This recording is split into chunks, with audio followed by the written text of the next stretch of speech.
The objectives of this lesson are to closely read and understand a text to its fullest extent, to learn annotative techniques that provide visual guidelines in understanding, to close read on-level texts as a class, to learn new vocabulary embedded throughout texts with context clues, to understand how works that are seemingly outdated are relevant to everyday life, and to understand how references from Hamlet can be used in modern media and literature in real-life connections, and students will be able to go forward and read Hamlet with an understanding of how it applies to them specifically in real-world situations. All right, guys, so as we move into talking about Hamlet, the tragedy of Hamlet is written by Shakespeare. I wanted to ask you a question before we begin. And that question is, have you ever read anything in class or done anything in any class that you felt like didn't relate to you at all? Yeah. Yes. Okay. So, what about in English? Like whenever you're reading stories, you're not really sure why you're reading them or what they have to do with you in general. Yes. Yeah. How much do you remember of those stories? Barely Barely at all. On the flip side, I know a lot of you in here like to read. Have you ever read something that really touched you, and that's maybe one of your favorite books? And how much do you remember of that story? Everything. You could probably say every detail. And the point is that we remember things that touch us, or remember things that have to do with things that are directly relatable to us. And so, before we start reading Hamlet, I want to talk about why Hamlet is relevant, or may not be relevant to you. So, Seth, would you pass out the highlighters in this blue box up here? And if you would take one of these and pass them back, I would greatly appreciate it. Now, what I'm passing out to you at this moment is a lecture by a man named William Hazlitt. Has anyone ever heard of William Hazlitt? No? May have heard me talk about him before. William Hazlitt is a professor that studies, or does research on the Elizabethan age, including Shakespearean works. And not only does he talk about the works themselves, but he speaks about the relevance of these works in our lives as students and as human beings.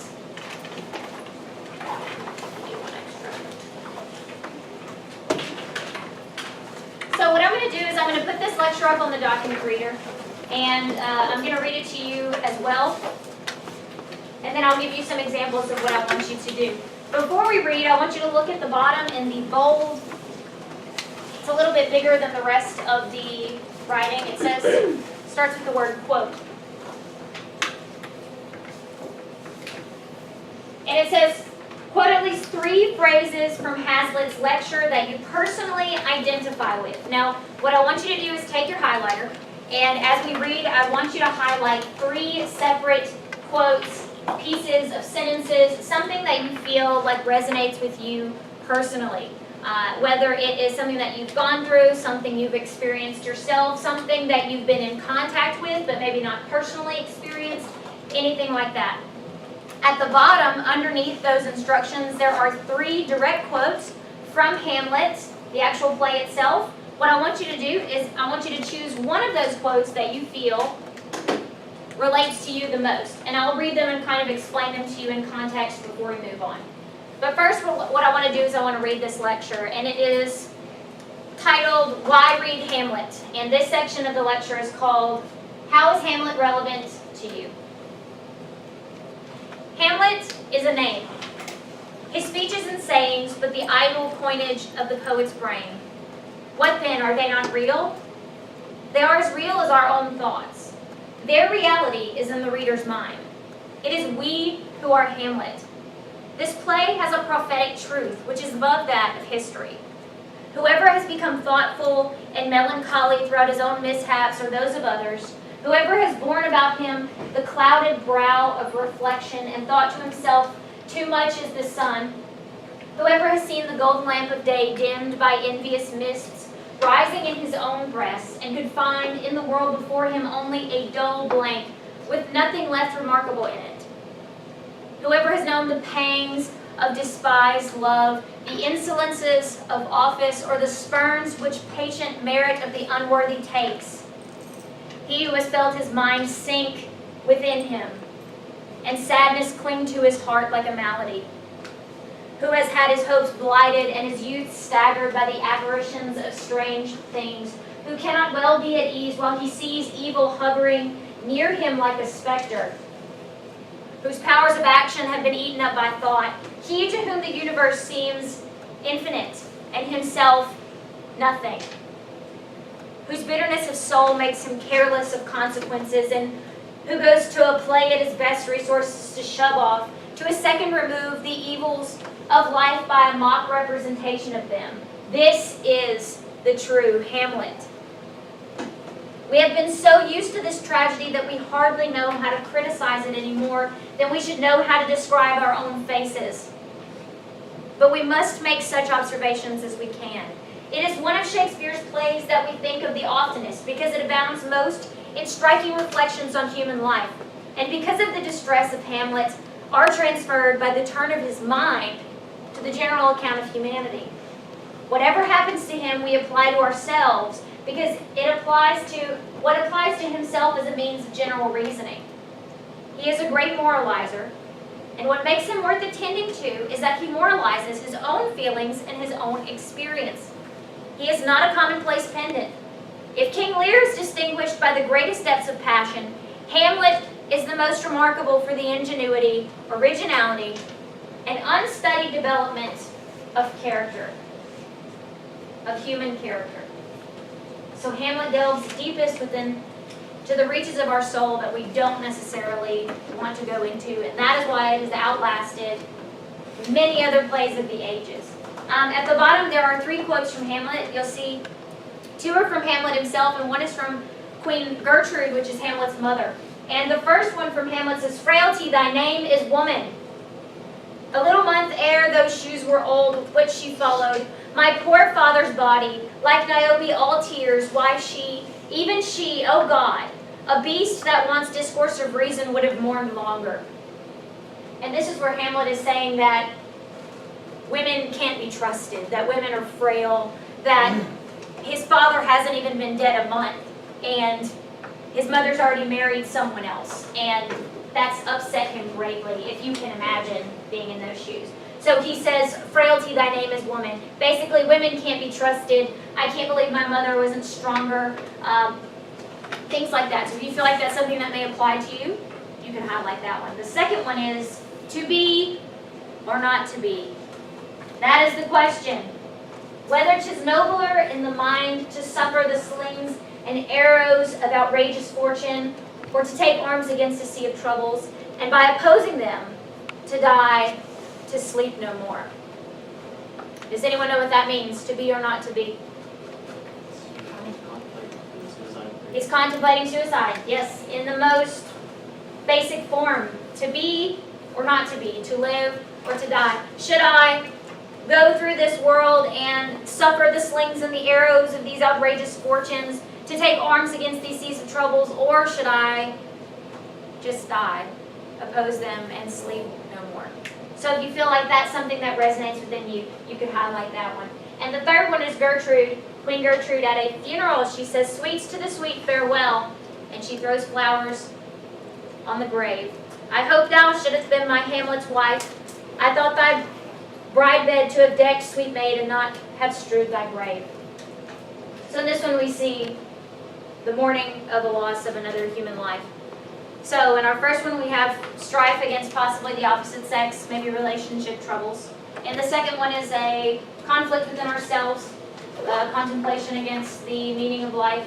And the third one is deals with the mourning or the passing of another life. So of the 3, choose the one that you think most applies to you and highlight that. So for example, what I'm going to do on the document reader is show you something that I would do in relevance to me in Hazlitt's lecture. So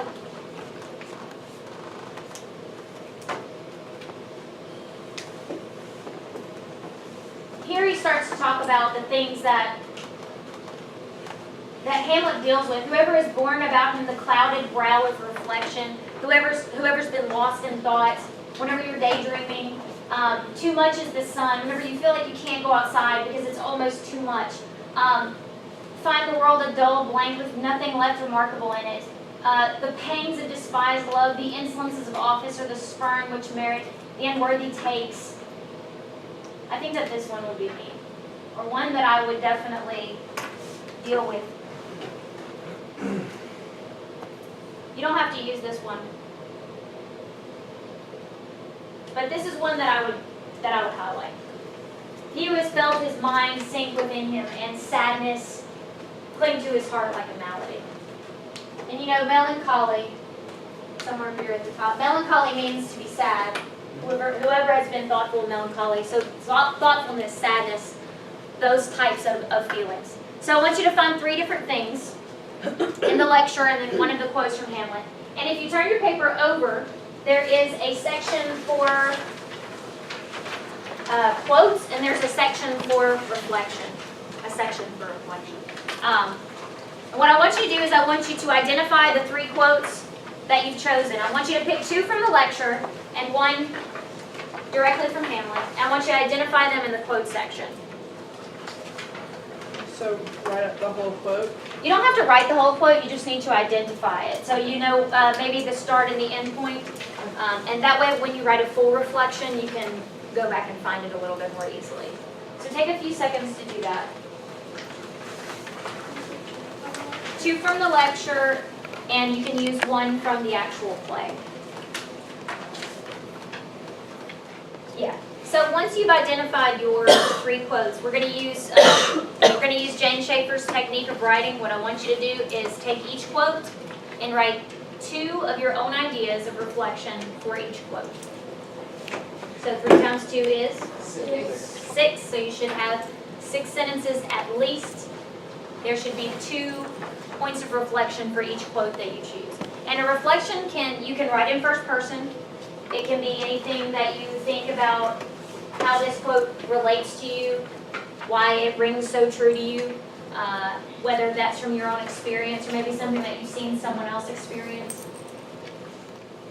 There are a lot of other qualities in Hamlet that Hazlitt does not touch on in this section, such as revenge, the turning of the mind,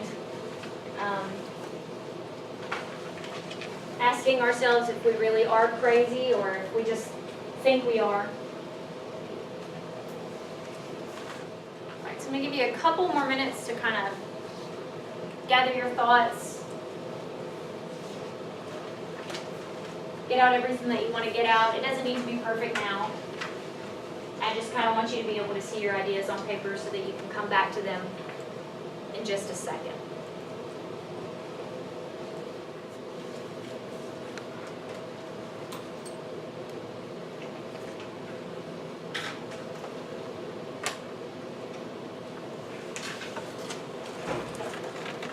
Okay, so you should have somewhere in the range of about 3 quotes up here and then 3 reflections that are about 2 sentences apiece. Does anyone want to share one quote that they felt like really, really resonated with them from this lecture?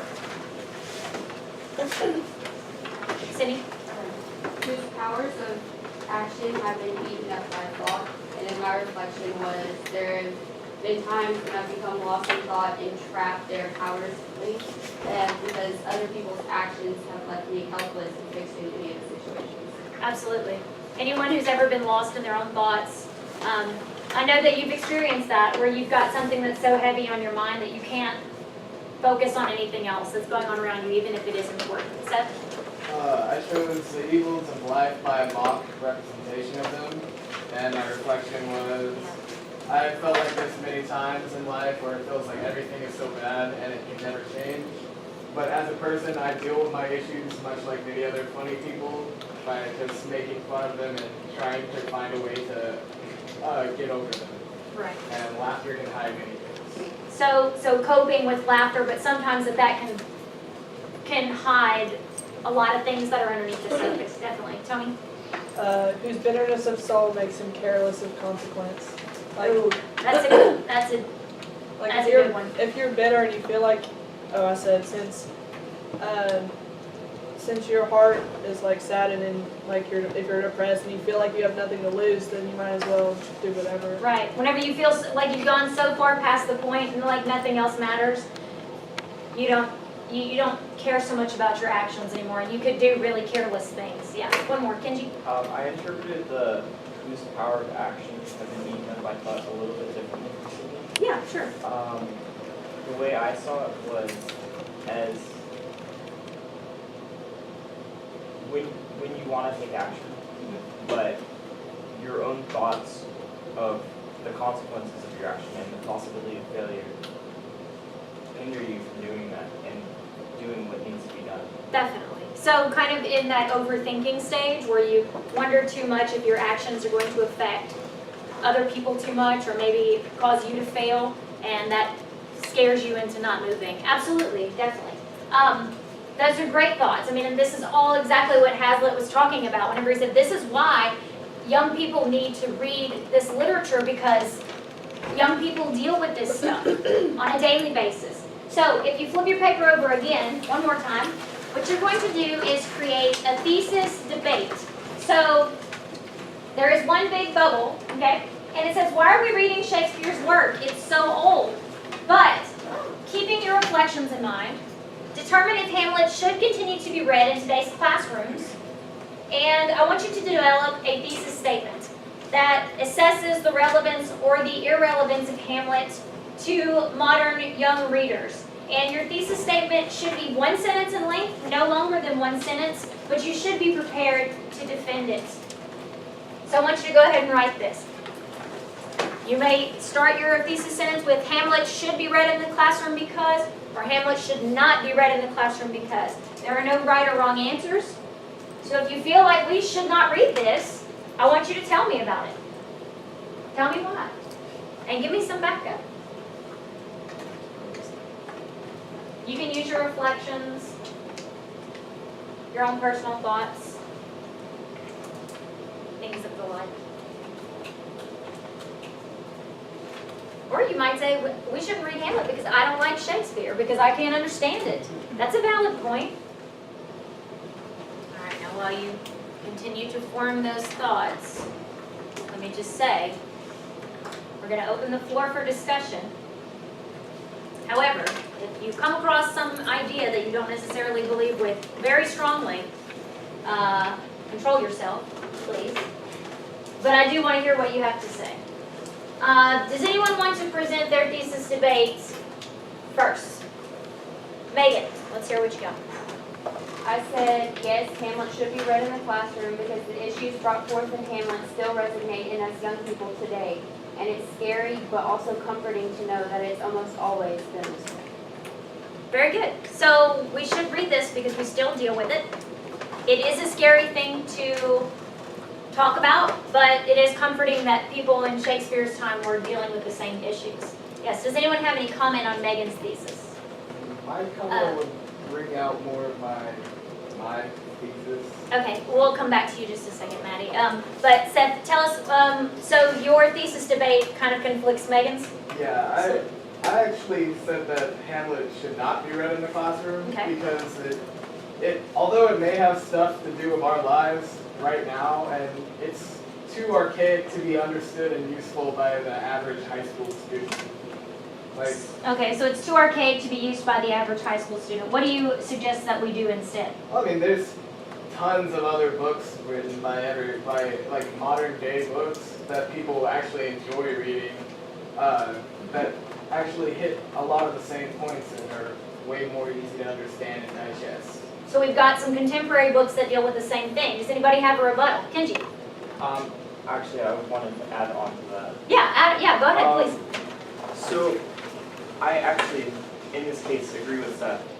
The thing is, we're in school to be, the whole point of our school system is to be able to empower students and allow all of them to learn and all of them to grow as people.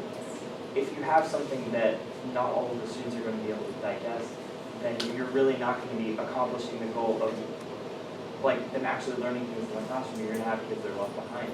However, if you use a more contemporary work, then not only can you hit on the same issues, it's going to be more relatable to them because the characters are going to be talking, they're going to be acting like they would in those situations. They're not going to be going, there aren't going to be any sword fights. Yeah, we don't see very many sword fights today. Yeah, very good. So I think that that's a great point. We've got these great contemporary books that are out now that deal with real life situations just like you. So, you know, skipping the archaic language, why don't we cut straight to the point? You know, Renee, what would you like to say? Like I kind of agree to an extent on what Stephanie and you saying, but you have to think about it. You're at a high school level of education. You know what you're talking about. You should be able to break it down. The archaic language. You should have the common sense enough to break down certain words. Use context clues for everything that you learn to be able to break it down and make sense of it. So we should use Hamlet as a tool to teach analysis and critical thinking. Izzy? I agree that it should continue to be taught in schools, but I feel like it's old, but it's good that it's old, and the language, a lot of people won't know the language. But they need to be taught the language because there are so many other books and like sources that have that language, so it needs to be taught. Okay, very good. Seth, you want to come back to your... Yeah, what I think is, whenever you're reading this, like most of the time the teacher's helping you through it. They're giving you context clues, telling you what the words mean, telling you how they talked back then, and you're just jumbling all this information into your head so you can study for the test or maybe hopefully pass it. And then as soon as you leave class, what are you going to do? Forget it. You're going to forget it. It just doesn't have anything relatable for us. Exactly. So we can't do anything. That's a great point. I'm going to go to Maddie. She had her hand up first, but then I'll come back to you. Maddie, what is your thesis debate? You had your hand up a while ago. Yes, I said that Hamlet should be read in today's classroom because it could bring to light problems and how to solve them. Because you know that a story has problems in it, but it also has an ending, and it could be a happy ending or a sad ending. But they're going to learn how to solve the problems in the book. Like, they don't just leave you hanging, oh, did he ever solve his problem? So if you relate to some of the problems in Hamlet, then you could possibly find out how to deal with the problems in the same way that Hamlet dealt with his problems. Very, very good. So let's keep in mind, though, that this is the tragedy of Hamlet. So we know it does not have a very happy ending. However, I do really like that viewpoint. Problems need solutions, and these old archaic books do offer solutions that are much more relatable than you may think. Yeah? Well, we complain about like not being able to understand it, but was Shakespeare one that was illiterate?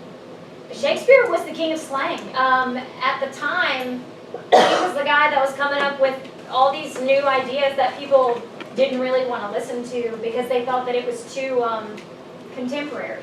So like we've learned so much from Shakespeare, but we complain about not being able to understand it. Yeah, actually a lot of our insults come from Shakespeare. Megan?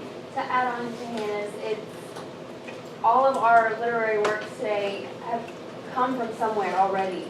So why not start at the source of where they came from instead of finding something, you know, oh, this contemporary work, yeah, it's good and we understand it, but where did it come from? It came from Hamlet and all these other Shakespearean stories because they didn't just come up out of nowhere. Absolutely. So we have these authors that take illusionary references from larger works and turn them into, they spin them into their own things, but these themes have started a long time ago. These themes that are inside of the human soul have been dealing with us as a population for a long time. So why not start down deep at the beginning? You know, why do we have to go through all of these contemporary texts whenever they're still going to handle the same issues, but handle it the first time?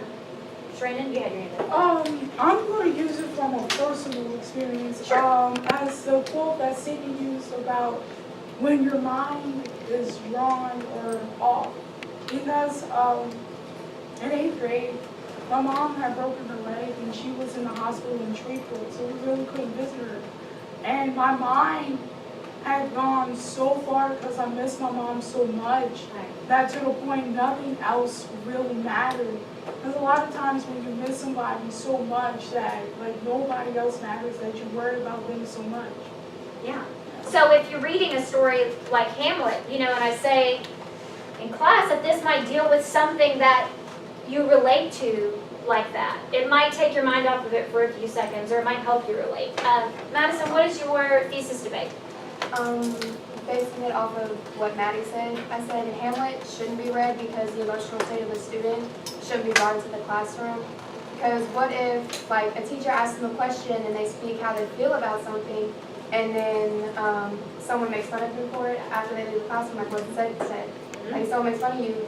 A lot of people, they can cover it up with, like, laughing, making jokes, but some people can't do that.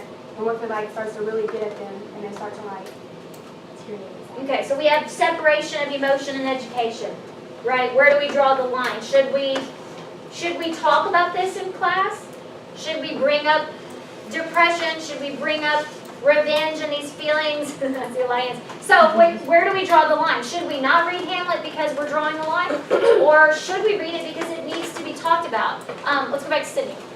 I thought that it should be read in the classroom because some students don't have the chance to talk to their families about these issues and their feelings, and sometimes they just need something to consult to help them feel better. Yeah.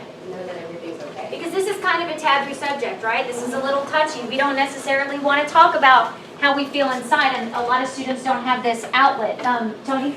I agree with the fact that some people like can't go home and talk to their families, or they don't feel safe at home to talk to their families. They feel safe here with maybe one or two teachers, or just just in this environment in general. Right, and I tell you guys this all the time, that people minimize teenage emotions and teenage feelings, but what you're feeling is absolutely real, and it's really heavy, okay? And these are things that do need to be discussed, which of course I'm kind of putting in my own viewpoint here, my own thesis debate, which I need to stay a little neutral, but you know, some of these things you don't get to talk about. Seth, what were you going to say? I was gonna, like, just how Sharon was saying, emotions come into play, and it, like I was saying earlier, it's hard to digest text, and you're just not gonna pick up on any of that, whereas if something that's written in art, kind of everyday speech, like stuff like problems at home, you can relate to that immediately. You don't exactly relate all the way with Hamlet trying to do whatever. Yeah, because we don't know what Hamlet did yet, right? Yeah. Because we haven't read it, but yeah, definitely. Is he?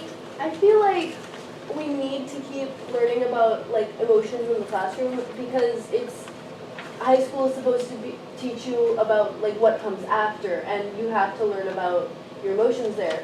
And sometimes reading something that's older can allow you to connect with it and just explore those emotions without it being necessarily as real as something Right, newer. absolutely. So exploring these emotions in a safe place where nothing may necessarily happen, you know, kind of like trial running these things instead of just having to deal with it immediately and not understanding why what's happening is what's happening. Yes? To touch on that, you have to think about it.